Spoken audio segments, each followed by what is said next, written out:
अस्सलामुअलैकुम। कैफ 5 जो कि FAR 2 है और जिसका कि लेक्चर नंबर 1 है वो हम स्टार्ट कर रहे हैं। ठीक है जी।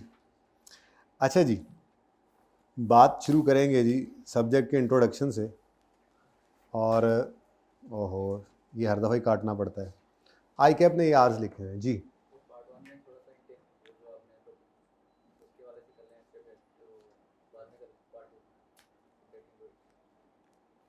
समझ नहीं आई। ओके, छुट्टी करनी है। ओके, हम नहीं होने देंगे बोर। अभी यहाँ पे पढ़ाई ज़्यादा है। CMA के अंदर डिस्कशन ज़्यादा थी, उसमें है डिस्कशन ज़्यादा, इसमें डिस्कशन ज़्यादा नहीं है। इसमें बस आपको थोड़ा सा वेटेज और पैटर्न दिखा के पेपर्स का फिर हम मूव कर जाएंगे पढ़ने की तरफ। ज़रा पढ़ाई थोड़ी सी ज़्यादा है FAR 2 के अंदर, काम भी ज़्यादा है ना यहाँ पे, इसलिए। ठीक है। अच्छा जी, बात शुरू करते हैं जी अपने सिलेबस से।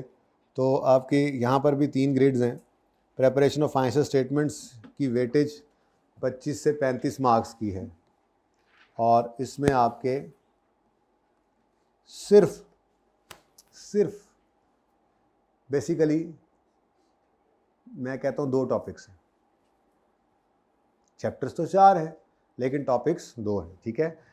प्रिपरेशन ऑफ फाइनेंशियल स्टेटमेंट्स और रेगुलेटरी फ्रेमवर्क ऑफ अकाउंटिंग, ये बेसिकली आपके फाइनल अकाउंट्स का एक चैप्टर बनता है। ठीक है जी। फाइनेंशियल स्टेटमेंट्स को प्रिपेयर करना अकाउंटिंग स्टैंडर्ड्स के हिसाब से भी है और FAR 2 में आके आपने अकाउंटिंग स्टैंडर्ड्स के साथ साथ कंपनीज एक्ट को भी देखना है। कंपनीज एक्ट ने भी कुछ रिक्वायरमेंट्स रखी हुई हैं फाइनेंशियल स्टेटमेंट्स को प्रिपेयर करने के लिए। तो बच्चे भी पूरे करने हैं ना भाई, सवारियाँ भी कम नजर है। ठीक है, आ जाएंगे बच्चे। तो फाइनेंशियल स्टेटमेंट्स बनाने के लिए अब सिर्फ फाइनेंशियल अकाउंटिंग स्टैंडर्ड्स नहीं बल्कि आपका जो कंपनीज एक्ट है, जो लोकल लॉ है, उसकी प्रोविजंस भी आपने अप्लाई करके फाइनेंशियल स्टेटमेंट्स बनानी है FAR 2 के अंदर। ठीक है। तो ये बेसिकली आपका एक टॉपिक है। उसके बाद कंसोलिडेशन में ही आपके एसोसिएट की कंसोलिडेशन भी आ जाती है, सब्सिडरी और एसोसिएट। तो ये भी हम इकट्ठे ही पढ़ा करते हैं। इसमें भी तकरीबन आपके कोई 20 से 25 लेक्चर्स तक लग जाते हैं दोनों में मिलाकर।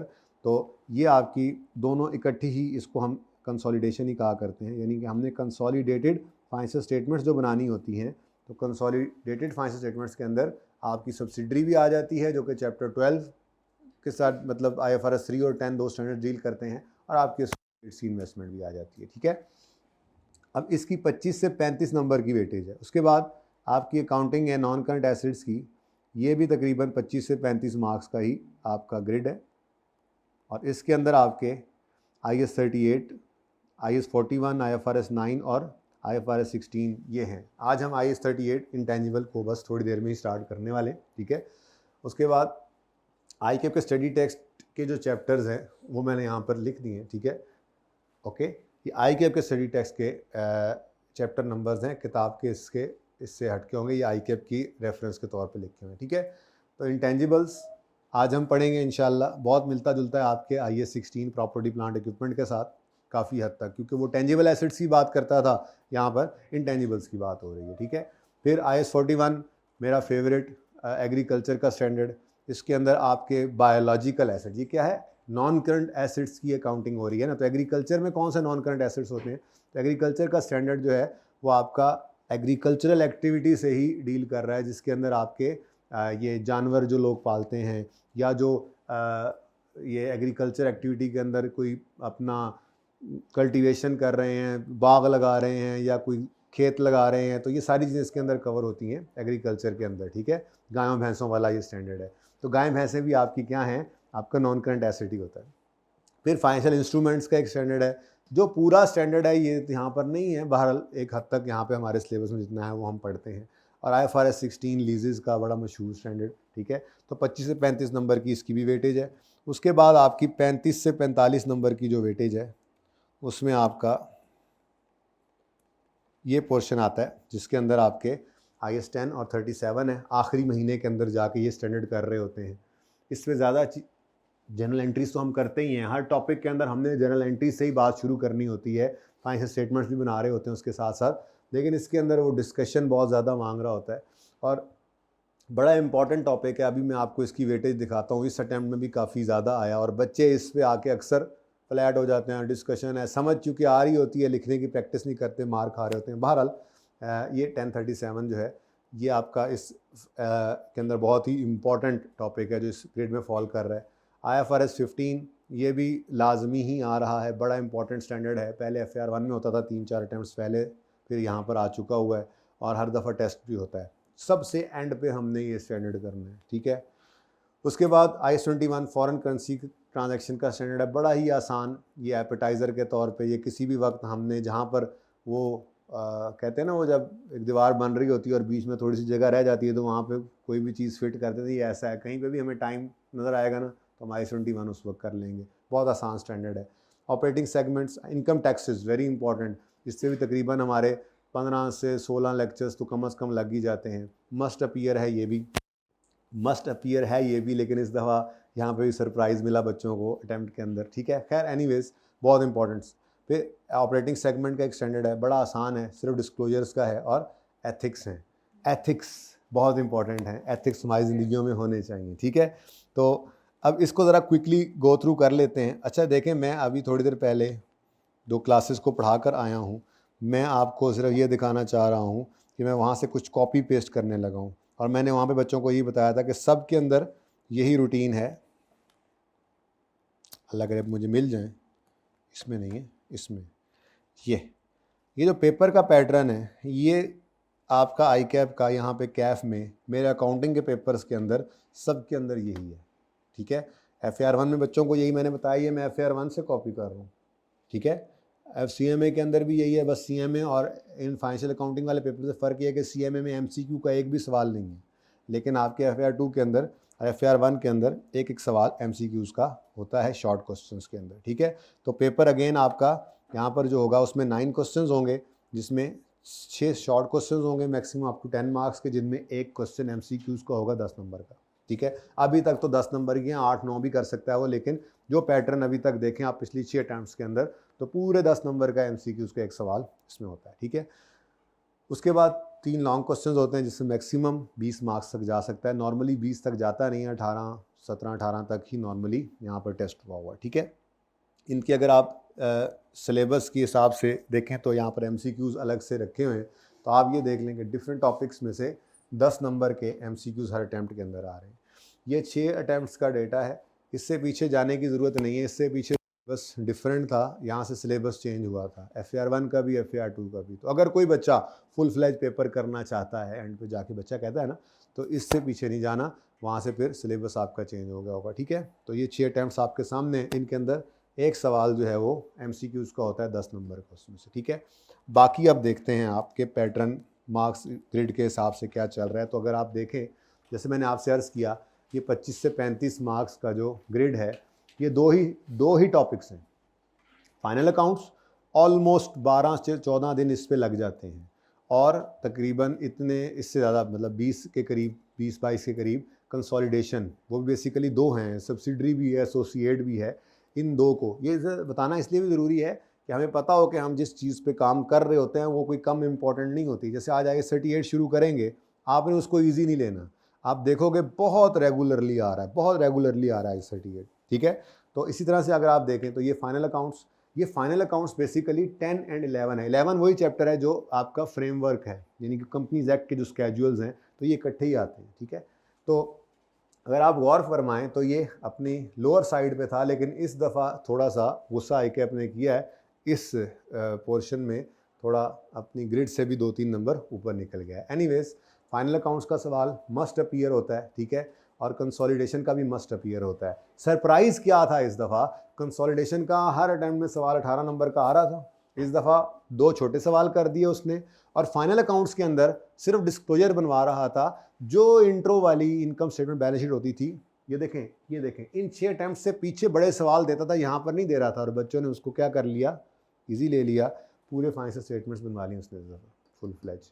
तो खैर बहुत ही इंपॉर्टेंट पोर्शन है, तकरीबन इसके ऊपर हमारा 35 लेक्चर्स का 35-36 लेक्चर्स पे लगते हैं, और बनते भी हैं, इतने मार्क्स भी हैं, इससे ज़्यादा लेक्चर्स ही लग जाते हैं। Very important area. उसके बाद जो हमने आज स्टार्ट करना है IS 38, और होपफुली IS-38 के बाद हम शायद IS-41 भी कर लें, साथ ही लीजेस की तरफ आ जाएं, और ये हम करीब करीब ही करेंगे, इनकी भी वेटेज कोई कम नहीं है। अगर आप इसमें गौर करें तो IS-38 के अंदर ये आपका टेस्ट करता आ रहा है, 19 नंबर का भी सवाल आया है। इस दफ़ा आपको ये सवाल नज़र नहीं आ रहा, लेकिन ये जो सवाल आपको नज़र आ रहा है ये इसके अंदर, और यहाँ पर गालिबन एक सवाल में भी थोड़ी सी इसकी उसने जो है वो आमेजिश ज़रूर की हुई है, यानी एडजस्टमेंट के तौर पे IS-38 जो है वो फाइनल अकाउंट्स के अंदर किया हुआ है, ठीक है।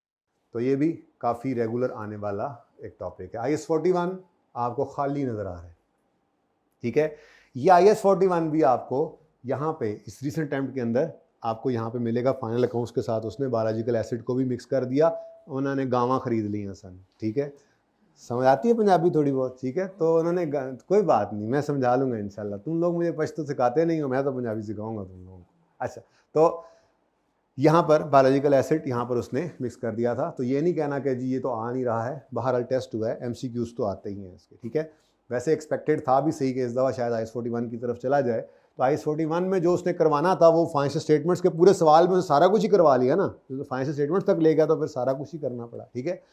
के बाद IFRS 9 आप देखें तो हल्की आंच के ऊपर हर अटेम्प्ट के अंदर आता है, शॉर्ट क्वेश्चंस के अंदर IFRS 9 से बड़ा सवाल नहीं बन सकता। नॉर्मली आप जो देख रहे हैं ट्रेंड यही होता है, इसमें से बड़ा सवाल भी बन सकता है, छोटा भी बन सकता है, लेकिन IFRS 9 नॉर्मली जो है वो शॉर्ट क्वेश्चंस में आता है। तो 7 से 8 नंबर का आप देख रहे हैं, एक अटैम्प्ट मिस हुआ था, इधर भी 6 नंबर का आया हुआ है। लीजेस का स्टैंडर्ड जो है इसमें भी बिल्कुल रेगुलरली ये भी आता है, 15 से 17 नंबर का भी आया हुआ है, लेकिन ये 8 से 10 नंबर का शॉर्ट क्वेश्चन में पिछली 3 अटैम्प्ट से आ रहा है। अगेन इसकी आप वेटेज देखें तो ये अपनी वेटेज में फॉल कर रहा है। इस दफ़ा थोड़ी सी ज़्यादती यहाँ पर हो गई हुई है, लेकिन इसको मैं समझता हूँ कि ये दोनों एडजस्टमेंट जो फाइनल अकाउंट्स के अंदर हैं, तो अगर उन मार्क्स को डाल लेंगे तो ये अपनी ग्रेड के अंदर फॉल कर जाएगा। यानी कि आपको जो ये ज़्यादती नज़र आ रही है इन मार्क्स के अंदर से, अगर आप इसको अगर क्वेश्चन वाइज ना करें तो आपकी ग्रेड ये फिर भी जो है वो बराबर सराबर हो जाती है इन दोनों को मिलाकर, ठीक है। उसके बाद ये आपका बहुत ही इंपॉर्टेंट एरिया है, मार्क्स भी इसके बहुत ज़्यादा हैं, और ये टॉपिक्स जो हैं इनमें से आपका बहुत टाइम लेने वाला टॉपिक है IS-12, IFRS 15 सबसे एंड पे होना है, और ये इंशाल्लाह महीने डेढ़ में शुरू हो जाएगा ये, ठीक है। बहुत इंपॉर्टेंट टॉपिक्स हैं। फिर ये 1037 है, ये तो है ऐसे ही स्वीटनर के तौर पे कहीं ना कहीं MCQs में या शॉर्ट क्वेश्चंस में आ जाते हैं, ठीक है। तो इनमें से अगर आप गौर भी करें तो IS-21 आपको नज़र कहीं नहीं आ रहा। ये IS-21 भी आपका फाइनल अकाउंट्स में मिक्स हुआ पड़ा है इस अटैम्प्ट के अंदर, या फिर यहाँ पर एक 8 नंबर का सवाल एक बार ऑटम 22 में आया था। ऐसे ही IFRS 8 आपको नज़र नहीं आ रहा है, यहाँ पर अलग से सवाल आया है, ये भी पीछे 1-2 अटैम्प्ट्स पहले ये मिक्स हो चुका है फाइनल अकाउंट्स के साथ। तो छोड़ आप कुछ नहीं सकते हैं, ये मैं बता रहा हूँ आपको। यहाँ पे नज़र नहीं आ रहे हैं, ये कहीं ना कहीं आगे फिट हुए हैं, वरना MCQs में तो होते हैं, ठीक है। और एथिक्स में भी आपको ये MCQs या शॉर्ट क्वेश्चन में ये नज़र आ ही रहा होता है, ठीक है, सही है। अच्छा, अब जो इंपॉर्टेंट चीज़ यहाँ पर क्या है, ये देखने वाली बात है। 1037 8 नंबर का, 8 नंबर का, 9 का, 13 का, 15 का, 16 का, गुस्सा बढ़ता जा रहा है इसका IS-1037। क्यों? क्योंकि बच्चा यहाँ से फेल होता है। कमेंट्स पढ़े ना, तो सबसे बड़ा मसला क्या आ रहा है बच्चों का, बच्चा सिलेक्टिव स्टडी कर रहा है, एक तो ICAP को ये मसला है, बच्चा छोड़ के जाता है। चॉइस में जब चीज़ें छोड़ते हैं पता लग जाता है, जो सवाल नहीं आ रहा रूटीन में बच्चे छोड़ के चले जाते हैं। अब वो जहाँ जहाँ पे टेस्ट हुआ है, कहीं एडजस्टमेंट के तौर पे, अलग सवाल के तौर पे बच्चा उड़ा हुआ है, जब मैं गफ़ीर उड़ा हुआ है, तो वो फिर कमेंट्स में लिखता है कि बच्चा सिलेक्टिव स्टडी करके आ रहा है। तो वो ये काम हमने नहीं करना, ठीक है। तो 1037 में बच्चा इसको इजी लेता है और ये फेलियर की रीज़न बनती है, हालांकि ये आसान स्टैंडर्ड है, रिटन प्रैक्टिस नहीं करते। कंसोलिडेशन ख़त्म होते ही हम ये शुरू करते होते हैं। कंसोलिडेशन में एक एक एडजस्टमेंट के ऊपर, मतलब वो कहते हैं ना, सर धड़ की बाजी बच्चे लगा देते हैं। ये सर ये यहाँ से ये इतने रुपए इधर से इधर, ये ऐसे क्यों ऐसे क्यों, हर चीज़ देखते हैं। और जैसे 1037 शुरू होता है आसानी से समझ आ रहा होता है, हाँ ठीक है समझ आ रहा है, लिख लेंगे पर्चे में जाके, वो पर्चे में जाके नहीं लिखा जाता, ठीक है। तो बाहर ये इंपॉर्टेंट। फिर IFRS 15 आप देखें रेगुलरली आ रहा है, 7 नंबर का, 16 का, 9 का, 8 का, फिर इस बार उसने फिर 16 नंबर का ये दे दिया, ठीक है। उसके बाद IS-12 आप रेगुलरली आ रहा है, बड़े सवाल आते हैं इसके, 17, 16, 15, 17। इस बार एक छोटा सा पार्ट इसने दिया है 4 नंबर का, बस थोड़ा सा ये सरप्राइज था जो मैं बच्चों को कह रहा था, ठीक है जी। एथिक्स और वो बाकी बातें आपको बता ही दी, ठीक है ना। तो ये ओवरऑल इसका थोड़ा सा पैटर्न है जिसमें मैं बता रहा हूँ कि हम कुछ छोड़ नहीं सकते। FAR 2 के अंदर कुछ भी मुश्किल नहीं है, बिल्कुल साफ सुथरी बात कर रहा हूँ, कुछ भी मुश्किल नहीं है। जिन बच्चों ने FAR 1 पढ़ लिया है और इंशाल्लाह जिनका पास हो जाएगा, ठीक है, सारे दे के आए हैं, इंशाल्लाह पास हो जाएगा आप लोगों का पेपर।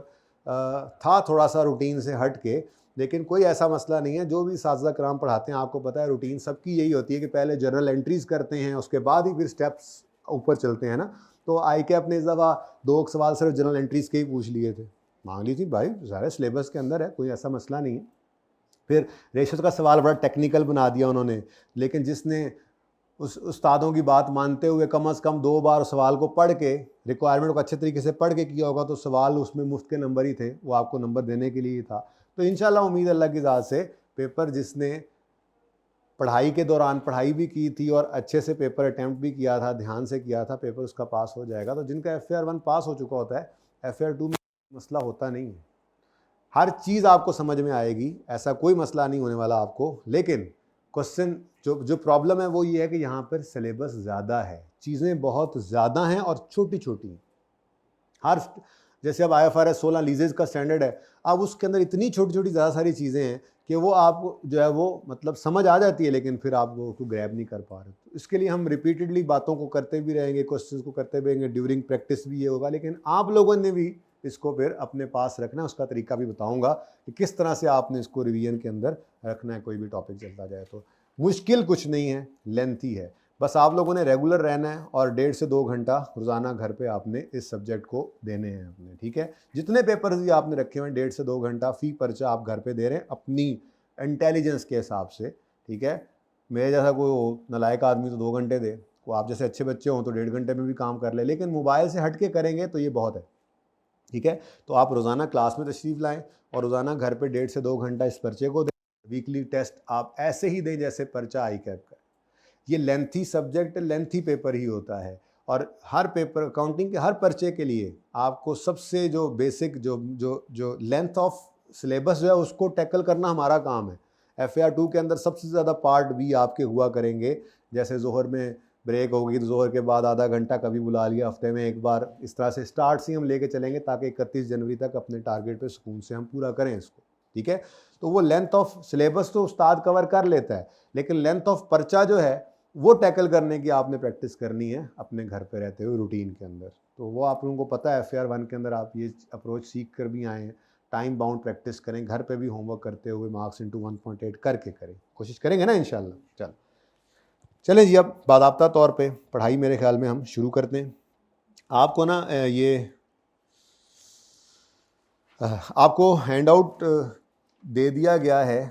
बेसिकली हुआ ये है कि किताब में भी 2-3 दिन हैं, तो जितना इन 2-3 दिनों के अंदर हमने पढ़ना है, ठीक है, ये बस आपके लिए था, आप इसको देख लें ताकि आपको ये याद दिलाता रहे कि कोई भी चीज़ आप छोड़ नहीं सकते हैं। बाकी आप देखेंगे भी सही, हम पढ़ेंगे सवाल इस अटैम्प्ट के जब क्वेश्चन हम करेंगे ना, रिसेंट वाले क्वेश्चन हम करते हैं जो अभी अभी आए हैं, वो आपकी किताब में नहीं होंगे, उनका सोल्यूशन नहीं होगा, वो जब चैप्टर कर लिया करेंगे तो वो किसी भी वक्त जो है वो आपके साथ सॉल्व किया करेंगे।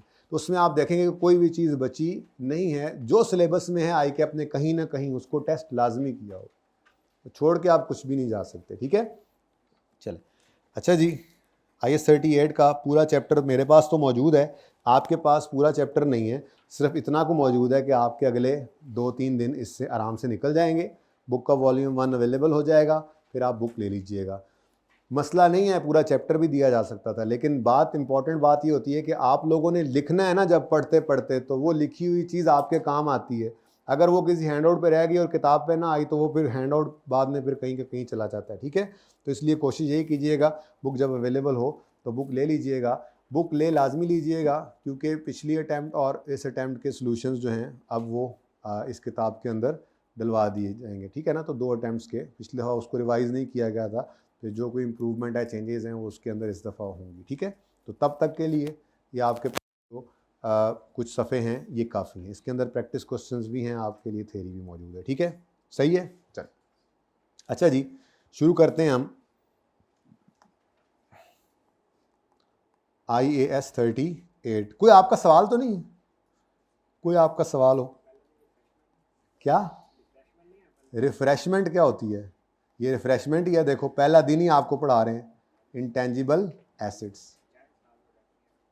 इंट्रोडक्शन कहना चाहिए था आपको, तो इंट्रोडक्शन हो तो गया, ये इंट्रोडक्शन नहीं था, ये देखो मैं दिखाता हूँ, ये इंट्रोडक्शन, ठीक है, ओके डन। चलो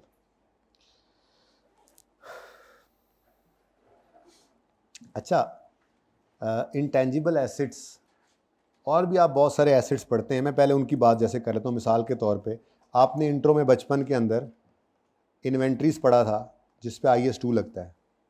ये क्यों ऐसा लिख रहा है पता नहीं, इसको गुस्सा आया होगा आज। ठीक है जी, इन्वेंट्रीज आपने पढ़ा। इन्वेंट्रीज जो चीज़ें आप खरीदते हैं और ख़रीदते हैं फॉर सेलिंग पर्पस, ठीक है, तो वो आपकी इन्वेंट्री है, वो आपका करंट एसेट कहलाता है, वो भी एसेट। ठीक है, और आपने कोई एसेट पढ़ा हो IS16, बड़ा मशहूर, बड़ा फेवरेट आपका PPE का, ठीक है, स्टैंडर्ड है। ठीक है, प्रॉपर्टी प्लांट एंड इक्विपमेंट, ये भी आपका एसेट पढ़ के आए आप FAR 1 के अंदर स्टैंडर्ड को। ठीक है, उसके बाद IS40 भाई कह रहे हैं, बीच और कोई नहीं आया? अच्छा, आपका नहीं आया। इन्वेस्टमेंट प्रॉपर्टी, ये भी आप पढ़ के आए। उसके अलावा IS वो एसेट नहीं है, वो उनकी इम्पेयरमेंट है, मैं तो एसेट्स की बात कर रहा हूँ। उसके बाद अब आप पढ़ेंगे यहाँ पर IS41, अभी भी बताया आपको, ये बायोलॉजिकल एसेट्स का, बायोलॉजिकल एसेट्स। हाँ एग्रीकल्चर है, चलो एग्रीकल्चर ही लिखता हूँ, स्टैंडर्ड का नाम एग्रीकल्चर है, लेकिन चूंकि यहाँ पे मैं एसेट्स की बात कर रहा हूँ तो कौन से एसेट्स की बात करता है? जो बायोलॉजिकल एसेट्स होते हैं। ठीक है, बहरहाल एग्रीकल्चर, भाई की बात मान लेते हैं, एग्रीकल्चर। IFRS 9 अभी अभी मैं आपको बताया था। IFRS 9 क्या है? ये इसका नाम है फाइनेंशियल इंस्ट्रूमेंट्स। स्टैंडर्ड का नाम क्या है? Financial instruments. और फाइनेंशियल इंस्ट्रूमेंट्स के अंदर 3 तरह के इंस्ट्रूमेंट्स आते हैं, लेकिन मैं एसेट्स में इसकी हेडिंग इसलिए डाल रहा हूँ कि मैं फाइनेंशियल एसेट्स को यहाँ पे रेफर कर रहा हूँ। इसमें फाइनेंशियल लाइबिलिटी भी होती है, इसमें इक्विटी इंस्ट्रूमेंट्स भी होते हैं। ठीक है, लेकिन मैं यहाँ पे फाइनेंशियल एसेट ही लिखना हूँ। अब मुझे ना रोकना, तो फाइनेंशियल एसेट्स। ठीक है जी, एग्रीकल्चर की बजाय मेरा दिल कर रहा है मैं बायोलॉजिकल एसेट ही लिखूँ, बायोलॉजिकल एसेट्स। मैं आपको सिर्फ ये बता रहा हूँ कि ये एसेट्स हैं जो आपने डिफरेंट जगहों पर। अच्छा, एक और भी है, अब नीचे जगह नहीं बची, IFRS 16। लीज पर अगर कोई एसेट लें तो पुराने ज़माने में एक स्टैंडर्ड होता था इसका IS 17, वो इसको लीज्ड एसेट कहता था। इस स्टैंडर्ड ने आके इसका नाम बदल कर रख दिया राइट ऑफ यूज़।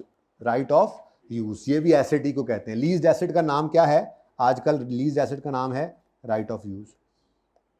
तो राइट ऑफ यूज़ एसेट, ये राइट ऑफ यूज़ एसेट का नाम है, लीज्ड एसेट का ही नाम है। ठीक है, तो इनमें से अभी फ़िलहाल हम जो पढ़ने जा रहे हैं वो क्या है?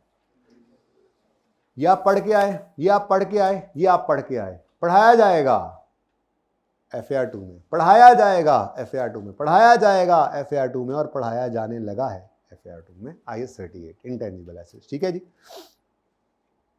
सही है, शुरू करें बात फिर इस पे। चलो अच्छा जी, अब इंटेंजिबल जो है ये क्या है? इंटेंजिबल क्या है, इससे पहले ज़रा मेरे ख्याल में हमें ये देख लेना चाहिए कि एसिड क्या है। ठीक है, बल्कि 1 मिनट और मज़े की बात बताऊं, एसिड तो एसिड है, एसिड तो एसिड है। अगर वो टेंजिबल है तो आप इंट्रो में जो पढ़ के आए और FAR 1 में भी, अगर वो टेंजिबल है, ठीक है, और बिजनेस के यूज़ में है तो उसको property plant equipment IS 16 deal करता था। और अगर वही इनटेंजिबल हो तो FAR 2 के आ गया IS 38 के अंदर। ठीक है, मैं क्यों इधर जा रहा हूँ? मैं यहाँ से कॉपी करने जा रहा हूँ ताकि आपको कॉन्फिडेंस आए, थोड़ा सा कॉन्फिडेंस मैनू लग जाए ज़रा वो कॉन्फिडेंस, बाकी तो खैर है। ये देखो ज़रा, चेक करो ज़रा, फनकारियाँ चेक करो। ये तो अब आपको पता ही है, बल्कि यहाँ से क्यों मिटा रहा हूँ मैं, वहाँ जाके मिटाता हूँ। ठीक है जी, ये जनाब एसिड की डेफिनेशन है। फिर उसके बाद हम बात करते हैं कि अगर एसिड जो है वो टेंजिबल नहीं है तो दूसरे का नाम क्या होता है, उसको क्या कहते हैं। ठीक है, इंटेंजिबल है तो उसकी क्या खसूसियात हैं। तो सबसे पहले तो मैं यहाँ पर आपसे बात करूँगा एसिड क्या होता है इसको, और इसको नोट करने की ज़रूरत नहीं है, ये आपके पास मौजूद जो किताब है, ये जो नोट्स हैं इनमें लिखा हुआ है, पहले बस मैं आपको बता लूँ जी। एसिड क्या होता है जी? एसिड एक ऐसा रिसोर्स है जो एंटिटी कंट्रोल कर रही है as a result of past event. Control बहुत जरूरी है। कंट्रोल का मतलब आपके कब्जे में, आपके पास है तो फिर आपका रिसोर्स है, आपके कंट्रोल में नहीं तो फिर आपका रिसोर्स नहीं है। पास्ट इवेंट, कोई ऐसा इवेंट हुआ था पास्ट में जिस वजह से ये आपके कंट्रोल में आया। नॉर्मली एसेट्स के केस में पास्ट इवेंट क्या होता है, परचेज किया आपने, एक्वायर किया आपने, ठीक है, और इससे एक्सपेक्टेड है कि आपको फ्यूचर में बेनिफिट आएगा। और बेनिफिट दो तरह से आ सकता है आपको, आपका रेवेन्यू बढ़ जाए ये भी बेनिफिट है, आपकी कॉस्ट कम हो जाए तो ये भी बेनिफिट है, ठीक है। तो बेनिफिट जो बिजनेस को मिलता है वो दोनों तरह से मिल सकता है, increase in income, decrease in expenses, दोनों तरह से, ठीक है, सही है। अब ये कहीं जाने की जरूरत नहीं है, ये आपका लिखा हुआ यहां पर, asset is a resource controlled by a company as a result of past achievement and from which future economic benefits are expected to flow। बल्कि इससे भी बेहतर एक जगह पर लिखा हुआ है, मैं आपको दिखाऊं, आपके पास नोट्स मौजूद हैं, और मसला ये है कि मैं पूरे वाला खोल रहा हूँ, मैनू लभदे मसला हो जाना है। वो टेबल से बना हुआ है, दिखाओ जरा नोट्स अपने, ये वाला पेज है, देखो जरा,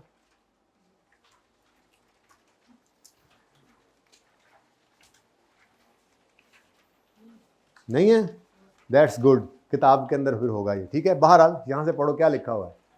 एसेट क्या है, asset, what is an asset, controlled as a result of past event, future economic benefits are expected to flow, और ये बेनिफिट्स इंक्रीज इन सेल की फॉर्म में भी हो सकते हैं, रिड्यूस कॉस्ट यानी रिडक्शन इन कॉस्ट की फॉर्म में भी हो सकते हैं, ठीक है। चलें छोड़ें इसको, आपके पास नहीं है तो फिर मेरे पास भी नहीं है, मैं यहीं पे रहता हूँ फिर, ठीक है। एसेट की डेफिनेशन तो हमें पता लग गई। अब अगर वो रिसोर्स टेंजिबल है तो हम पढ़ चुके उसकी अकाउंटिंग FAR 1 में IAS 16। बहरहाल आपकी जो FAR 2 की किताब है उसके अंदर भी IAS 16 का चैप्टर मौजूद है। उसकी वजह यह है कि इसने अभी भी आपकी जान नहीं छोड़नी, IAS 16 अभी भी आपके साथ रहेगा। रिवैल्यूएशन जो है वो और ज़्यादा जोशो खरोश के साथ आ रही है। जब आपके वो 5 कॉलम होते थे ना, date, description, asset, surplus, P&L, ऐसे ही है ना, 2 कॉलम और ऐड होंगे। जी हाँ, यहाँ पर टैक्स मौजूद है, IAS 12 है, डेफर टैक्स, करंट टैक्स, तो ये सब कुछ है। रिवैल्यूएशन तो दोबारा से वो रिवैल्यूएशन रिवाइज भी करनी होगी, तो किताब के अंदर आपको ये कुछ एक्स्ट्रा चैप्टर्स ही मिलेंगे ना, जिस वजह से ICAP के चैप्टर्स और आपकी किताब के चैप्टर्स मैच नहीं करेंगे। जिस तरह से IAS 16 ICAP की किताब में मौजूद नहीं है, चैप्टर मौजूद है आपके पास छोटा सा, पूरा नहीं, थोड़ा सा जितना आपको ज़रूरत है। ऐसे ही एक चैप्टर इंटीग्रेटेड टॉपिक्स के नाम से पढ़ा होगा किताब के अंदर, शायद वॉल्यूम 2 में पढ़ा हो, आप देख लेंगे, ठीक है। तो उसमें क्या है, उसमें डिफरेंट टॉपिक्स जो मिक्स करके सवाल बनाए जाते हैं उनको अलग से रखा गया है, उनको वहाँ पर फिर जो है वो करवाया जाता है, ठीक है ना। तो इस तरह से थोड़ा सा आपको नजर आएगा। बहरहाल अब बात करते हैं जी इंटेंजिबल की, कि इंटेंजिबल क्या होता है। दूसरी बात, बोर तो नहीं हो रहे पढ़ाई से? हाँ, मूड किस किस का नहीं था आज पढ़ने का? वैसे किस किस का आज, सही बताना है, झूठ नहीं बोलना चाहिए, ठीक है ना। किस किस का मूड नहीं था आज के पढ़ना नहीं है? अच्छा, किस किस का मूड था कि आज सही पढ़ाई हो? किस चीज़ का था बस नॉर्मल सी हो? हम नॉर्मल सी पढ़ाई करेंगे, ठीक है। हाँ, बस जितना टाइम है ना बस वही पढ़ेंगे, ज़्यादा नहीं पढ़ेंगे। अच्छा जी, इनटेंजिबल एसेट के बारे में स्टैंडर्ड कहता है अगर इसमें 3 खसूसियात पाई जाएं तो ये इंटेंजिबल है। वैसे तो मैंने आपको क्या कह दिया था कि ये जो एसेट है, अगर यही एसेट जो है, अब जब बचपन में आपको FAR में सिखाया जाता ना, तो ये कहा जाता था कि जिसको आप टच ना कर सकें ऐसा रिसोर्स है, ठीक है, वो आपका इंटेंजिबल है। लेकिन अब नहीं, अब स्टैंडर्ड कायदा पूरी डेफिनेशन बता इंटेंजिबल वो कहता किसे है, ठीक है। तो इंटेंजिबल के बारे में स्टैंडर्ड कहता है कि इसके अंदर 3 खसूसियात पाई जानी चाहिए। ये आइडेंटिफिएबल हो, लिखा हुआ है, पिक्चर लेनी हो तो ले लेना, ज़रूरत नहीं नोट करने की। आइडेंटिफिएबल हो, नॉन मॉनिटरी हो, नॉन मॉनिटरी, और विदाउट फिजिकल सब्सटेंस हो। यही तो वो चीज़ है जिसको टेंजिबल से अलग करती है, ठीक है, विदाउट फिजिकल सब्सटेंस।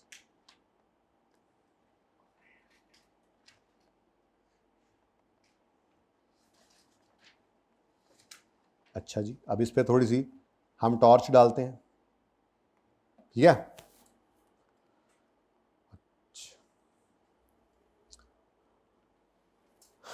आइडेंटिफिएबल के लिए स्टैंडर्ड कहता है कि अगर कोई चीज़ आइडेंटिफिएबल है ना, अगर आप कहते हो कि जी फ़लाँ चीज़ ये आइडेंटिफिएबल है, तो उसके लिए समझता हूँ कि एक निशानी जो है ना, ये अगर हो तो हम समझ लेंगे कि ये आइडेंटिफिएबल है। और वो निशानी क्या है? वो निशानी है कि ये सेपरेबल हो। क्या हो जी? सेपरेबल। बल्कि यूं कर लें, चलो, सेपरेबल का मतलब क्या है? भाई ने ये ऐनक लगाई हुई है, ये सेपरेबल है, लेकिन भाई के जिस नाक के ऊपर ये ऐनक लगी हुई थी वो सेपरेबल नहीं है, चेक कर लिया मैंने, ठीक है। तो इनटेंजिबल एक ऐसा रिसोर्स है जो सेपरेबल होगा। क्या मतलब? मिसाल के तौर पे, सॉरी भाई, मिसाल के तौर पे आपके पास एक कंप्यूटर सॉफ्टवेयर चल रहा है, ठीक है। सेपरेबल का मतलब ये है कि वो कंप्यूटर सॉफ्टवेयर आपके बिजनेस से निकल भी जाए तो आपका बिजनेस चलता रहेगा, ठीक है। भाई चल ही रहे थे, गुजारा तो कर ही रहे थे, ठीक है, ऐनक उतरने के बावजूद, ठीक है। तो सेपरेबल जो अलग हो सके बिजनेस, ये नहीं कि वो अलग हो ही नहीं सकता, ठीक है। तो इसकी पहली निशानी क्या है? ये सेपरेबल हो। अच्छा, सेपरेबल है तो आइडेंटिफिएबल कहलाएगा। पहली बात तो ये कि ये सेपरेबल है तो ये आइडेंटिफिएबल कहलाएगा। लेकिन एक और चीज़ है, वो चीज़ ये है कि अगर ये कोई लीगल या कॉन्ट्रैक्चुअल राइट है तो फिर पहले वाली शर्त नहीं है, बस इसका ये राइट होना ये इनफ है इसके सेपरेबल होने की निशानी। ये बात समझ आई है या नहीं आई? मैं समझाता हूँ, वैसे मैं आया तो इसीलिए ही कोशिश करता हूँ, ठीक है। आइडेंटिफिएबल मतलब सेपरेबल होना चाहिए, ठीक है। जैसे मैंने आपको मिसाल दे दी सॉफ्टवेयर की, लेकिन कभी कभार ऐसा होता है कि इस रिसोर्स की नेचर ऐसी होती है कि ये लीगल राइट है। क्या है जी? मिसाल के तौर पे गवर्नमेंट ने आपको एक लाइसेंस दिया है कि आप यहाँ पर माइनिंग कर सकते हैं। माइनिंग मतलब आप मिसाल के तौर पे सॉल्ट रेंज है और वहाँ से आप नमक निकाल सकते हैं। आपको 10 साल के लिए गवर्नमेंट ने लाइसेंस दे दिया। अब ये लाइसेंस क्या है? ये लीगल राइट है। ये क्या है? तो इसका लीगल राइट होना काफ़ी है इसके लिए, इसके आइडेंटिफिएबल होने के लिए। फिर ये सेपरेबल वाली शर्त भी इस पर नहीं रह जाती। वैसे होता ही सेपरेबल एक तरह से, ठीक है। अच्छा, लीगल राइट और कॉन्ट्रेक्चुअल राइट में क्या फ़र्क है? लीगल राइट तो ये हो गया ना कि गवर्नमेंट ने कहा कि आप 10 साल तक यहाँ से मछलियाँ पकड़ लें, 10 साल तक यहाँ से जब वो नमक निकाल लें, 10 साल तक यहाँ से जिप्सम निकाल लें। लीगल राइट, लाइसेंस जिस तरह से होता है। कॉन्ट्रेक्चुअल राइट ये होता है कि मिसाल के तौर पे मैंने एक डिज़ाइन बनाया बोतल का और ये मैंने रजिस्टर करवा लिया। अब मैंने इन भाई साहब को कहा कि अगर आप ये बोतल के डिज़ाइन मैन्युफैक्चर करना चाहते हैं तो आप ये डिज़ाइन मुझसे 5 साल के लिए आप ले लें।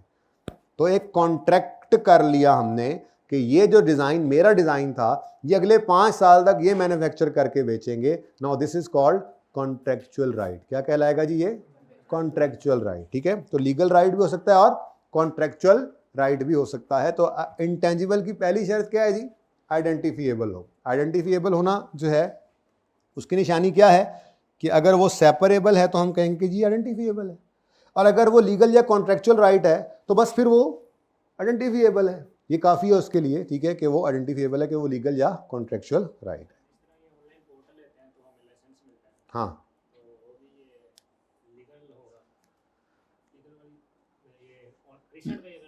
ये कॉन्ट्रैक्चुअल राइट है, आपका इनके साथ कॉन्ट्रैक्ट हुआ हुआ है, आपका इनके साथ कॉन्ट्रैक्ट हुआ हुआ है। हाँ जी बिल्कुल, राइट का टी तो डाल दें, ठीक है जी। तो इंटेंजिबल की पहली शर्त ये आइडेंटिफिएबल हो। दूसरी शर्त ये नॉन मॉनेटरी हो। ये नॉन मॉनेटरी का मतलब क्या होता है? देखो, ये जितने भी एसेट्स है ना, अभी हम जाकर IS 21 में इसको दोबारा पढ़ेंगे, मॉनेटरी नॉन मॉनेटरी क्लासिफिकेशन। फिर हम जाके IFRS 9 में पढ़ेंगे फाइनेंशियल एसेट्स के अंदर, वहाँ पर फिर इसको यूज़ करेंगे। बहरहाल IS 21 में ये जो मैंने आपको फॉरेन करेंसी का जो स्टैंडर्ड लिखा हुआ दिखाया था ना आपको, मैंने कहा था ये स्टपनी कहीं भी लगा देंगे हम, बड़ा आसान सा स्टैंडर्ड है, ठीक है। इतना भी आसान नहीं है लेकिन है आसान बहरहाल, ठीक है। तो वो IS 21 जो है उसमें आपने मॉनेटरी नॉन मॉनेटरी की वहाँ पे जाके करनी है। तो मॉनेटरी मतलब मनी पेएबल, मनी रिसीवेबल, ये मॉनिटरी एसेट कहलाएगा। अगर आपका मनी रिसीवेबल है, कैश खुद मॉनिटरी है और मनी रिसीवेबल ये मॉनिटरी है। डेटर हो गया, लोन रिसीवेबल हो गया। अब आप कहोगे कि सर ये जो एसी लगा हुआ है ये मॉनिटरी एसेट नहीं है, मॉनिटरी आइटम नहीं है? तो उसका जवाब है नहीं, ये मॉनिटरी आइटम नहीं है। हाँ, अगर मैं इसको बेच दूं मिसाल के तौर पे उधार पे, तो जो इसका रिसीवेबल है फिर वो मॉनिटरी आइटम बनेगा। बहरहाल बात करेंगे इंशाल्लाह तफसील से जाके वहां पर। फिलहाल तो इतनी सी बात कि ये इंटेंजिबल, ये जितने मैंने यहां पे बोले हैं ना, ये सब के सब नॉन मॉनिटरी हैं। ये कोई भी मॉनिटरी आइटम नहीं है, ये कोई भी मॉनिटरी आइटम नहीं है। PPE is not a monetary item, ये नॉन मॉनिटरी आइटम है। हाँ, अगर इसको बेच दें और पैसे उधार हैं तो वो रिसीवेबल क्या बन जाएगा? Monetary item. या कैश आ गया तो money itself is a monetary item. Investment property है, जब तक है ये नॉन मॉनिटरी है। इन्वेस्टमेंट प्रॉपर्टी नॉन मॉनिटरी है, एसेट लेकिन नॉन मॉनिटरी है। क्या है? क्योंकि मॉनिटरी आइटम की डेफिनेशन क्या कहता है स्टैंडर्ड, वहां पे जाके देखेंगे, मनी रिसीवेबल। मॉनिटरी एसेट क्या होगा?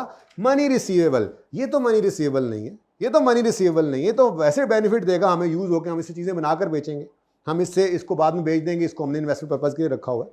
ठीक है, तो ये सब के सब क्या है? नॉन मॉनिटरी एसेट्स हैं। क्या है ये? तो हम उन्हीं में से ही एक पढ़ रहे थे, किधर गया ये? इंटेंजिबल, नीचे पढ़ा। ठीक है, तो इंटेंजिबल दूसरी शर्त क्या है? इंटेंजिबल है ये, क्योंकि अगर वो मॉनिटरी बन गया तो फिर तो वो ये मतलब इस पूरी लिस्ट में से ही निकल जाता है ना। ठीक है, तो दूसरी शर्त क्या है? पहली चीज क्या? इंटेंजिबल के लिए क्या होना जरूरी है? आइडेंटिफिएबल हो, वो सेपरेबल होना चाहिए, या अगर वो कॉन्ट्रेक्चुअल लीगल राइट है तो फिर भी वो आइडेंटिफिएबल है। दूसरा नॉन मॉनिटरी हो, और तीसरा विदाउट फिजिकल सब्सटेंस हो, विदाउट फिजिकल एग्जिस्टेंस हो। अब अगला सवाल पैदा होता है, कोई लाइसेंस दिखाओ यार मैनू। ये लाइसेंस है, ये क्या है जी? ये गवर्नमेंट ने हमें जो वो कहा था ना कि 5 साल, अगले 5 साल यहां से आप नमक निकाल सकते हैं, तो उन्होंने हमें एक सफ़े के ऊपर ये लाइसेंस ऐसे होता है ना, सफ़े के ऊपर, ठीक है, या कार्ड बना होगा या सफ़ा होगा, ठीक है, ये हमें लाइसेंस मिल गया। अब यहां से वो मेरे दोस्त एंड पे बैठे हुए, उन्होंने कहा आप तो कह रहे थे कि लाइसेंस जो है वो इंटेंजिबल है, जबकि इंटेंजिबल की तीसरी शर्त क्या है? Without physical substance. ये तो फिजिकल सब्सटेंस है, we can touch the license, we can touch the license. ऐसे ही है ना? क्या यही बात है? क्या ये सही है? तो मामला क्या है? असल में लाइसेंस इस सफ़े को नहीं कहते, बल्कि इसके पीछे जो राइट टू माइन या राइट टू फिश है, फिश, ठीक है, वो राइट असल में इंटेंजिबल है। आपको सॉफ्टवेयर को आप इंटेंजिबल एसेट कहते हैं, हालांकि सीडी को तो आप टच कर सकते हैं। तो सीडी इज नॉट सॉफ्टवेयर, बल्कि उस सीडी के अंदर मौजूद जो सॉफ्टवेयर है वो असल में इंटेंजिबल है। सीडी को तो आप नहीं ना इंटेंजिबल एसेट कह रहे थे, बल्कि सॉफ्टवेयर को कहते हैं। ठीक है, तो ये इससे परेशानी हो ना कहीं जाकर ये कागज़ जो है ये तो टच कर सकते हैं, ये तो हमारा प्रॉपर्टी प्लांट इक्विपमेंट बन गया, ऐसी बात नहीं है। इसके पीछे छुपा हुआ जो राइट है असल में वो है इंटेंजिबल। ठीक है, सही है। तो इसको हम देखते हैं कहाँ पे लिखा हुआ है। ये देखें जी, intangible and identifiable non monetary asset without physical substance. ठीक है, दिल तो कर रहा है वहां से जाके फिर दिखा दूं, लेकिन चलो रहने दो, वो आपके पास सफ़ा है नहीं। जब किताब आ जाएगी ना तो वो टेबल है, उसके ऊपर समरी बनी हुई है, तो जब वो समरी पे हम पहुंचेंगे, मेरा दिल क्यों कर रहा है देख लें एक बार फिर, ताकि आपको थोड़ा कॉन्फिडेंस रहे। यार बहुत आसान बात है, यहाँ पर ज़रा समराइज करके लिखी गई है, ये देखो। What is intangible? इंटेंजिबल क्या है? आइडेंटिफिएबल हो, जिसके लिए सेपरेबल, और यहाँ पर वो बात वहाँ पे नहीं लिखी इसलिए मैं यहाँ पे लेके आया। ठीक है, सेपरेबल हो या फिर लीगल या कॉन्ट्रेक्चुअल राइट हो। ठीक है, तो वो क्या बन जाएगा? आइडेंटिफिएबल। ठीक है, सेपरेबल हो, अगर सेपरेबल नहीं भी लग रहा लेकिन इन दोनों में से कोई है तो वो भी आइडेंटिफिएबल बन जाता है। ठीक है, नॉन मॉनिटरी हो, मॉनिटरी एसेट मीन कैश और बैंक। ठीक है, वैसे रिसीवेबल भी मॉनिटरी ही आता है। ठीक है, बहरहाल इधर ज़रा सिंपल रखा गया था क्योंकि IAS 21 अभी आपने पढ़ा नहीं है, सिर्फ क्या कह दिया गया, कैश बैंक नहीं है ये। ठीक है, और विदाउट फिजिकल सब्सटेंस। ठीक है, और सही है। चल, ये क्या हुआ? ओके, अच्छा जी, अब मैं तो कहता हूँ थोड़ी सी बात इसकी करते चलते हैं। ठीक है, करते करते थोड़ी सी इसकी बात फिर एक जगह पे जाके जब मुझे लगेगा बहुत ज़्यादा हो रहा है तो इसको रोक देंगे, और फिर थोड़ी सी हमने रिवीजन करनी है IAS 36 की, इम्पेयरमेंट ऑफ एसेट्स की, क्योंकि आपको याद होगा IAS 16 पढ़ने के बाद आपने IAS 36 पढ़ा था और आपका प्रॉपर्टी प्लांट इक्विपमेंट इम्पेयर हुआ करता था। यहाँ पे भी IAS 38 में इंटेंजिबल एसेट है ना, तो एसेट इम्पेयर होते हैं, ये भी इम्पेयर होते हैं। तो इसलिए 20-25 मिनट चाहिए मुझे, ज़्यादा नहीं, एंड पे 20-25 मिनट में इंशाल्लाह हम इम्पेयरमेंट को फटाफट रिवाइज कर लेंगे, थोड़ा सा चीज़ें याद आ जाएंगी, क्या क्या करते होते थे, कौन सी दो चीज़ों को कंपेयर करते थे, फिर क्या एंट्रीज होती थी, फिर एक्सट्रैक्ट्स बनाएंगे इनकम स्टेटमेंट बैलेंस शीट के अंदर, कर हम उसको PPE के हिसाब से ही लेंगे और फिर इस पर हम कल से अप्लाई करने लग जाएंगे, ठीक है ना, क्योंकि कल तो फुल फ्लेज IAS 38 ही चल रहा होगा, थोड़ी सी जो बात IAS 36 की करनी है वो आज ही कर लूँ मैं, ठीक है।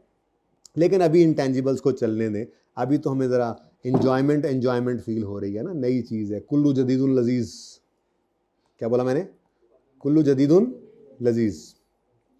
अच्छा जी, एक इम्पॉर्टेंट बात जो मैं यहीं पे करना चाहूँगा, मुझे एक बात बताएं, ऊपर मैंने आपको इंटेंजिबल बता दिया कि आइडेंटिफिएबल हो, नॉन मॉनिटरी हो, विदाउट फिजिकल सब्सटेंस हो, तो इसको हम क्या कहते हैं, इंटेंजिबल एसेट। मेरा सवाल है आपसे कि स्टाफ ट्रेनिंग, वैसे तो आपको इसातिज़ा फेयर वन में बता देते होंगे, लेकिन चलो यहाँ पे तो अब बाकायदा इसकी लड़ाई है ना, ये तो स्टैंडर्ड के अंदर बात है मौजूद, इसलिए अब तो स्पेसिफिकली करनी ही पड़ेगी। स्टाफ ट्रेनिंग, देखो स्टाफ को आप अगर ट्रेन करो, ट्रेंड स्टाफ तो आपको फ़ायदा देगा, कई साल तक देगा, तो ये भी इंटेंजिबल हुआ, क्या ख्याल है, क्या मतलब, कभी भी जा सकते हैं, तो क्या मसला हुआ फिर, हाँ वो तो एसिड से ही निकल जाता है, मसला क्या है, आप एम्प्लॉय को कंट्रोल नहीं कर सकते, आप जो मर्जी कर लें, आप उसे कहें भाईजान आपको ट्रेनिंग के लिए हम जर्मनी भेज रहे हैं, 10 लाख हमारा इस पर खर्चा आ रहा है, आपने अगले 10 साल छोड़ कर नहीं जाना, ये लिख कर दो, वो लिख कर दे देगा, वो चला जाएगा ट्रेनिंग करके वापस आ जाएगा और आगे कहेगा ये पकड़ो 10 लाख मैं तो जा रहा हूँ, 10 लाख ही देने हैं ना, लिखा हुआ था कि अगर आप छोड़ कर गए तो ये 10 लाख आपको देने पड़ेंगे, वो दे के चला जाएगा। जाने वाले को मैं अक्सर कहता होता हूँ ना, जाने वाले को कोई नहीं रोक सकता। तो स्टाफ ट्रेनिंग, हालांकि वो बंदा जब तक रहेगा ट्रेंड आपके पास आपको फ़ायदा देगा और जितने साल रहेगा फ़ायदा देगा, लेकिन आप उसको कंट्रोल चूँकि नहीं कर सकते, इसलिए इसको स्टैंडर्ड कहता है IAS 38 स्पेसिफिकली प्रोहिबिट कर देता है, स्टाफ ट्रेनिंग को कैपिटलाइज करने की इजाज़त नहीं देता। पर्चे के अंदर अब आपको इस तरह से सवाल आते हैं ना, वो लिखा होगा स्टाफ ट्रेनिंग, तो आपने नहीं लिखना एक्सपेंस, बल्कि आप नहीं लिखना IAS 38 prohibits the capitalisation of staff training, ठीक है। ऐसे ही एक और चीज़ है और वो है एडवर्टीजमेंट। एडवर्टीजमेंट फ़ायदा नहीं देती क्या, बोलो, एडवर्टीजमेंट तो फ़ायदा देती है, तो क्या करें, इसको जो खर्चा करें इसको एसेट बना लो, अगले 10 साल तक इसको एक्सपेंस आउट करते रहें आहिस्ता आहिस्ता करके, और वो ना करना है प्री पेमेंट एक्रूअल, वो वाली चीज़ अलग होती है, मैं उसकी बात नहीं कर रहा। IAS 38 के अंदर इसको इंटेंजिबल एसेट बनाएं या ना बनाएं, ये बात कर रहा हूँ। ये अलग बात है कि आपने मिसाल के तौर पे आज जो है वो 100 रुपया दे दिया और आपने कहा जी अगले 2 साल इश्तिहार चलना है, तो वो तो एक नॉर्मल एक्रूअल की एडजस्टमेंट है ना, आप उसको एक प्री पेड एडवर्टीजमेंट कहेंगे और हर साल एक्सपेंस करते रहेंगे। इंटेंजिबल एसेट वाला IAS 38 नहीं लगता उसके ऊपर, ठीक है ना, हाँ वो अलग बात है। लेकिन फिलहाल इस कन्फ्यूजन में ना पड़े, फिलहाल यूँ समझिए कि एडवर्टीजमेंट जो हो गई है उसकी बात हो रही है, जो एडवर्टीजमेंट हो चुकी, ठीक है, उस एडवर्टीजमेंट को क्या करें, एसेट बना लें। बीच में सर ने एंड डाल दिया है, पॉइंट नंबर 3 भी है, ये इकट्ठा ही होना है, इसके ऊपर वही रूल लगना है ना, ये सोच रहे हो ना, बोलो, ऐसा ही है। असल में आप कस्टमर को भी कंट्रोल नहीं कर सकते। मैं बच्चों को अक्सर ये एग्जांपल दिया करता हूँ कि जब ये ओम और आई थी ना, ओम और नई आज से को 5-6 साल पहले गालिबन आई होगी मेरे ख्याल से, तो इनका थीम कलर जो था ना वो वाइट और ब्लू है, आई थिंक इन्हीं का, ये ना ओम और का है या हीको का है, इनमें से ओम और का आई थिंक, बहरहाल मुझे याद यही पड़ता है ओम और का था, ये ब्लू और वाइट कलर हीको का था, जिनका भी था। बहरहाल जब वो आए थे ना तो उन्होंने तबाही फेर दी एडवर्टीजमेंट की, जिस इशारे पे रुकें सामने बोर्ड लगा हुआ है तो वो ओम और या हीको जो भी था, जहाँ पे देखें वो जनाब गुब्बारे लगे हुए हैं नीला सफ़ेद, हर जगह पे इतनी एडवर्टीजमेंट, सब करने के बाद एंड पे जाके फिर भी मैंने यमी ख़रीदी थी। मतलब कि मुझे इससे क्या कि वो जनाब इतनी एडवर्टीजमेंट कर रहे हैं, मैंने कहा चलो यार ठीक है, कभी को लोग कभी को ख़रीद भी लेता हो सकता है उन्होंने इतना देख किसी ने एडवर्टीजमेंट देखकर उन्होंने ख़रीद भी ली हो, ट्राई भी की हो, लेकिन को मेरे जैसे होंगे जिन्होंने कहा होगा ना भाई ना मैं तो यमी ही लैसा, मैं तो होंडा ही लैसा है जी। तो you can not control the customer, बात समझ आ रही है। तो फिर एडवर्टीजमेंट हो या स्टाफ ट्रेनिंग हो, आपने इसको क्या करना है, जब इनकर करो एक्सपेंस आउट कर देना है, जब इनकर करो। ये किसने कहा, IS 38। IS 38 prohibits capitalisation of staff training and advertisement, ठीक है। उसकी वजह क्या है, आप इनको कंट्रोल नहीं कर सकते, जब कंट्रोल नहीं कर सकते तो ये आपका एसेट ही नहीं है। अगली बात तो बाद में, पहले तो एसेट बने तो फिर हम कहें कि टेंजिबल है तो PPE में जाए, इंटेंजिबल है तो जरा, उन्होंने कहा ये एसेट ही नहीं है, बाहर ही रखो इसको, ओके। अच्छा जी, तो फिर अब बात शुरू करते हैं जी तफसीलन इंटेंजिबल्स की।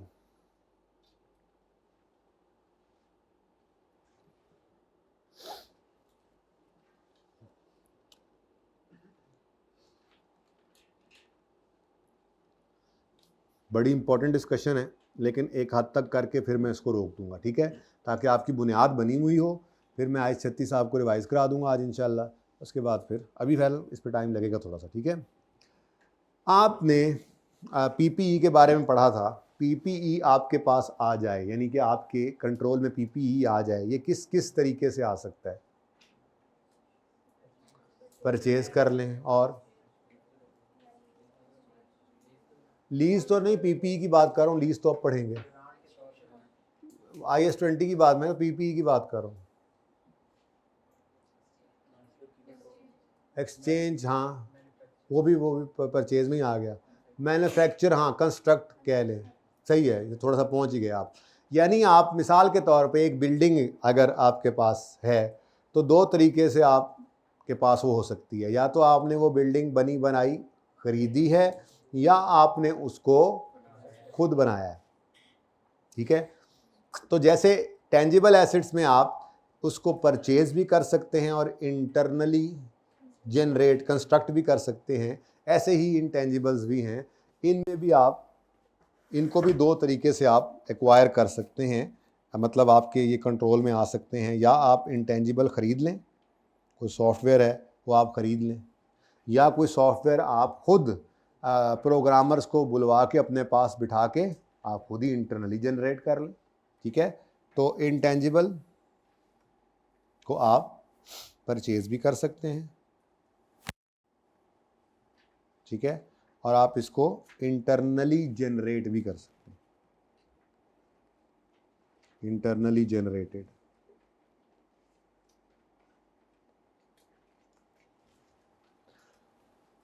अच्छा जी, ये जो परचेज वाला इंटेंजिबल है ना, परचेज इंटेंजिबल, कोई ऐसी नई बात नहीं है, ये बिल्कुल वैसे ही है जैसे आपने व्हीकल परचेज किया होता था IS 16 में, बिल्डिंग परचेज की होती थी IS 16 में।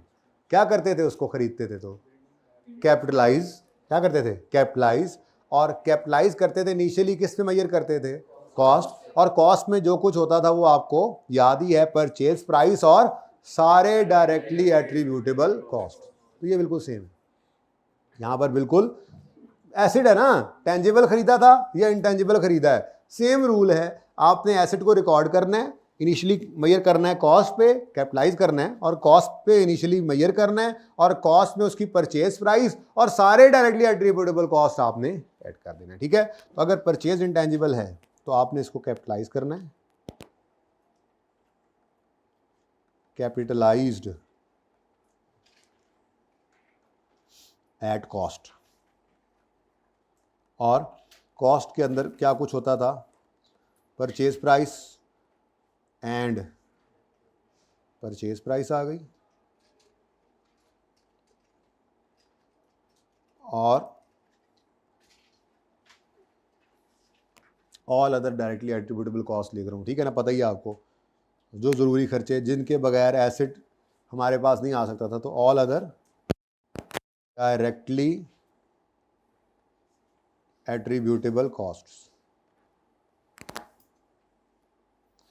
फ़ायदा हमें थोड़ा सा ये है कि हमारे पास, मैंने ना इस दफ़ा हाइब्रिड FR2 में कहा था नहीं करनी, ताकि 10 मिनट बच जाएँ, 10 मिनट एक्स्ट्रा रखने पड़ते हैं उनके लिए, तो ना हाइब्रिड के साथ, हाँ भाई जाग रहे हो, देख रहे हो, सो रहे हो, सवाल जवाब, तो ज़्यादा पढ़ लेंगे हम इंशाल्लाह, ठीक है। All directly attributable, all directly attributable costs, ठीक है जी। तो ये कोई नई चीज़ नहीं, कोई मसला इसमें? मसला आता है, ये नई चीज़ होगी, ठीक है। अब अगर आप इनटेंजिबल खुद बनाते हैं तो मिसाल के तौर पे, मैं मिसाल ले रहा हूँ, मिसाल के तौर पे दुनिया में टोटल 100 इंटेंजिबल एग्जिस्ट करते हैं जो आप इंटरनली जनरेट कर सकें। मैं मिसाल ले रहा हूँ भाई, 50, 100 कर लें, 100, ठीक है। तो 100 इंटेंजिबल्स दुनिया में टोटल एग्जिस्ट करते हैं जो आप इंटरनली जनरेट कर सकते हैं। साइंसदानों ने, स्टैंडर्ड बनाने वालों ने उन 100 में से 95 को एक सफ़े पे लिखा। कितनों को? 95 को, ठीक है। और ये उनका नाम इन्होंने रखा अदर्स। क्या नाम रखा जी? अब ये 95 में लिखने लगा हूँ, ज़रा चेक करो। मिसाल के तौर पे कुछ मिसालें बताते जाओ। सॉफ्टवेयर हो गया, हार्डवेयर नहीं, हाँ सॉफ्टवेयर हार्डवेयर कर दो हैं। सॉफ्टवेयर बड़ा अच्छा स्टैंडर्ड है, इसमें वेबसाइट के ऊपर भी हमने पूरी अकाउंटिंग पढ़नी है। उसका अलग से SIC है, इंटरप्रिटेशन है, इसी के अंदर आएगी 2-3 दिन के बाद, ठीक है। जो आप वेबसाइट्स देखते हैं, वेबसाइट्स की अकाउंटिंग अलग से आई। 38 में तो उतनी गाइडेंस नहीं थी ना, बाद में ये काम ज़्यादा मशहूर हुआ तो फिर इंटरप्रिटेशन कमेटी है जिसने फिर इंटरप्रिटेशन दी, और वो पर्चे में आता भी लाजमी है। अच्छा जी, तकरीबन सॉफ्टवेयर हो गया, फॉर्मूला हो गया, पेटेंट हो गया, डिज़ाइन मैंने बोला था अभी, डिज़ाइन हो गया। अच्छा, अब ये कितने लिखने हैं जी हमने? 95 लिखने हैं। ये 3 हो गए, ये 15, 45, 90, 95 हो गए बस। तो ये वो लिस्ट थी जो 95, जो 100 एग्जिस्ट करते थे ना, उनमें से 95 की लिस्ट आ गई ये। बाकी कितने रह गए? वो 5 जो हैं वो एक अलग कैटेगरी है। और उन 5 का नाम क्या है? उन 5 में सबसे पहले फॉल करती है जी आपकी गुडविल,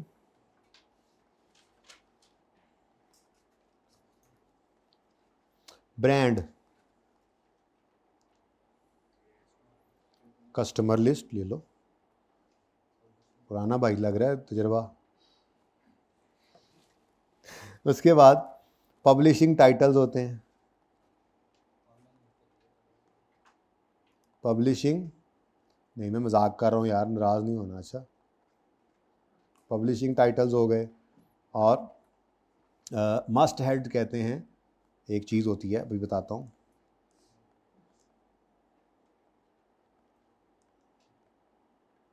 ठीक है जी, ये 5 पूरे हो गए।